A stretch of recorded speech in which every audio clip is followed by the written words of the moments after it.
Hai teman-teman semua, Assalamualaikum warahmatullahi wabarakatuh. Izinkan dulu perkenalkan, nama saya Diki Wahyu Pratama. Saya dari Prodi Pendidikan Informatika. Di sini saya bermaksud buat video ini, saya akan menjelaskan sebuah materi tentang algoritma dan pemrograman Java. Dari teman-teman mungkin tidak pernah mendengar sih kalau tidak di bidang IT kata algoritma dan pemrograman Java. Ini orang awam pasti apa sih algoritma dan pemrograman Java itu sendiri. Mungkin kalau teman-teman belum ada yang tahu, mungkin bisa menyimak video kali ini. Untuk algoritma dan pemrograman Java, di definisi atau sebuah teori mengatakan algoritma adalah urutan langkah-langkah penyelesaian masalah yang disusun secara sistematis dan logis. Dari kata logis itu merupakan kata kunci dari algoritma itu sendiri, karena langkah-langkah dari algoritma harus logis dan harus dapat ditentukan bernilai antara salah ataupun benar. Selanjutnya di sini akan dijelaskan tentang sifat-sifat algoritma itu sendiri. Sifat-sifatnya, yang pertama dari input atau masukan, yang kedua yaitu tentang output atau pengeluaran, yang ketiga tentang definisi atau pendefinisian, yang keempat adalah tentang finitus atau penyelesaian, yang poin nomor 5 efektivitas dan yang keenam adalah poin umum, yaitu di sini adalah cara penulisan algoritma. Yang pertama yaitu dengan deskriptif. Deskriptif itu sendiri adalah bersifat artinya algoritma yang ditulis dalam bentuk bahasa manusia atau sehari-hari, misalnya bahasa Indonesia ataupun bahasa Inggris. Setelah itu, cara penulisan algoritma yang kedua adalah tentang flowchart. Selain dalam bentuk tulisan, algoritma juga dapat ditulis dalam bentuk diagram dengan anak panah sebagai petunjuk urutan langkah algoritmanya. Algoritma yang dituliskan dengan simbol-simbol demikian yang dinamakan flowchart sekarang diberikan suatu contoh algoritma menentukan bilangan terbesar dari 3 yang bilangan seperti yang dicontohkan sebelumnya.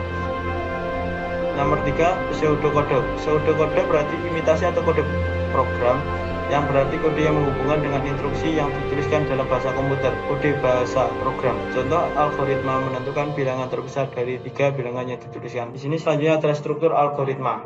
Struktur algoritma itu sendiri, yang pertama adalah runtunan.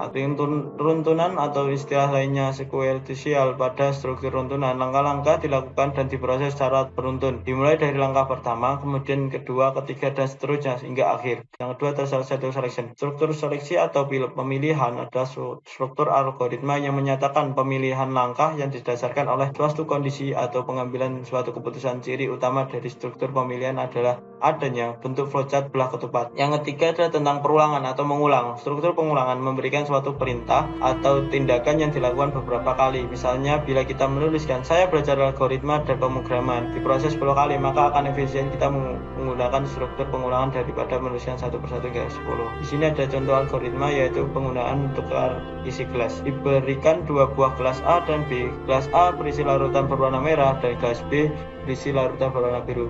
Pertukaran ini isi kedua kelas ini demikian rupa sehingga kelas A berisi larutan berwarna biru dan kelas B berisi larutan berwarna merah. Setelah itu di sini yang terakhir adalah pengenalan algoritma berbasis Java dengan NetBeans.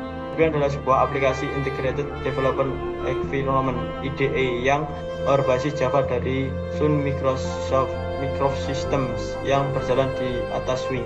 Swing merupakan sebuah teknologi Java untuk pengembangan aplikasi desktop yang dapat berjalan pada berbagai macam platform seperti Windows, Linux, Mac OS X, dan Solaris.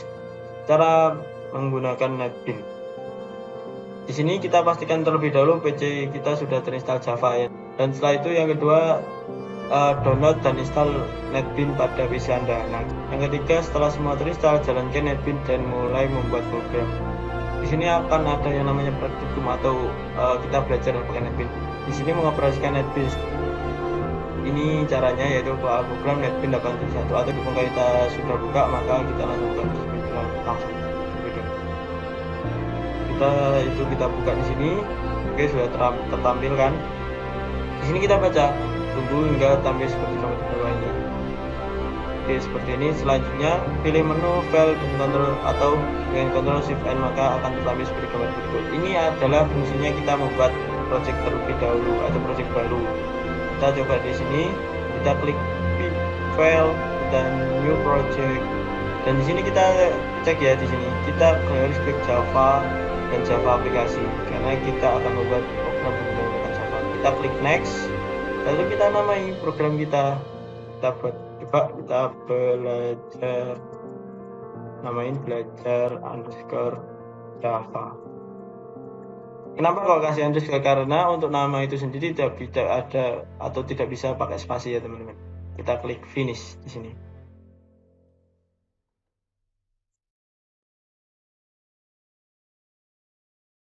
Oke, udah. Kita cek lagi, selanjutnya kita klik Java new, kita next. Setelah itu pilih Java dan klik next hingga kita muncul seperti berapa. Ya sama yang tadi saya jelaskan. Pada kolom project kita isikan nama project yang kita inginkan, dan setelah itu kita hilangkan tanda centang pada create main class. Berhubung tadi saya tentang, berarti langsung kita buat create main classnya itu sendiri. Kita klik finish. Nah, pada modul ini project dibuat dengan nama ini contoh ya, tapi tadi saya belajar Java. Udah, setelah itu kita double klik source package dengan kita name Java class itu. Jadi di sini kita klik kanan new Java class. Oke, kita namain apa di sini? Kita sesuaikan di sini. Nah, klik kanan source package new Java class. Oke, tadi sudah berjalan. Setelah itu kita berikan jendela seperti ini. Sama ya teman-teman, kita tertampil juga. Setelah itu kita isi class name-nya sesuai dengan yang kita inginkan. Kita coba isikan belajar underscore Java. Kita klik finish. Oke, sudah ya.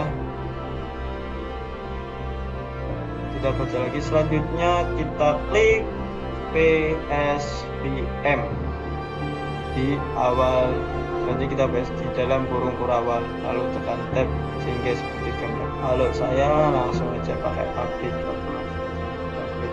control, maka akan tertampil seperti ini, atau maksimal yang dilakukan di modul. Selanjutnya kita klikkan sistem outprint belajar Java tanpa tanda petik di dalam kurung kurawal. Kita tuliskan seperti ini. Ya. Sistem, kita klik Ctrl F. Nah, di sini ada, kita klik enter. Nah, ini kita ganti belajar Java itu asik. Kita tidak sesuai modul gak apa-apa, yang penting kita di sini sama-sama belajar seperti itu ya teman-teman ya. Selanjutnya kita scroll ke bawah, lalu kita run program itu dengan cara tekan tombol Shift plus Fn. Kalau saya di sini tinggal klik kanan run file, maka kita tunggu sebentar, maka akan tertampil yaitu coba kita zoom. Oke, siap. Belajar Java Zoom. Tertampil bukan? Nah, karena tertampil ini disebabkan karena kita membuat sebuah program sistem outprint atau pemanggilan sebuah, ini adalah sebuah program untuk menampilkan sebuah inputan program yang kita buat ke dalam output program seperti itu ya. Selanjutnya kita scroll ke bawah lagi dan program ini selesai. Mungkin cukup sekian untuk pembelajaran algoritma dan pengenalan Java untuk hari ini. Mungkin bila mana ada dari saya ada salah kata atau perbuatan yang kurang berkenan di hati teman-teman, saya mohon maaf sebesar-besarnya. Akhirul kalam, wassalamualaikum warahmatullahi wabarakatuh. Sampai jumpa di lain waktu teman-teman.